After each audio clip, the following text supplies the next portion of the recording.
প্রিয় বন্ধুরা, আসসালামু আলাইকুম। সবাই কেমন আছেন? এটা এটা হচ্ছে এমন একটা জায়গা, দেখুন, এটা এক সময় পাহাড় ছিল, এরকম উঁচু পাহাড় ছিল। এই যে দেখুন পাহাড়গুলো ছিল। তো এন বিভিন্ন নাফরমানি কাজ হইতো, খারাপ কাজ হইতো, জিনা হওয়ার কারণে আল্লাহ তাআলা এই জায়গাটাকে, জমিনটাকে, পাহাড়টাকে নিচের দিকে ডাবাইয়ে দিছেন। এখন সব সমান হয়ে গেছে। দেখুন, এই যে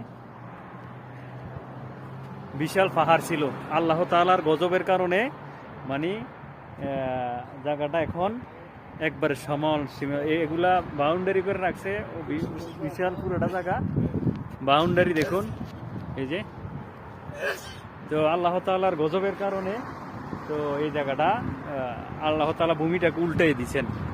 দেখুন আপনারা, এই জায়গাটা হচ্ছে আপনার নাজরান অবস্থিত।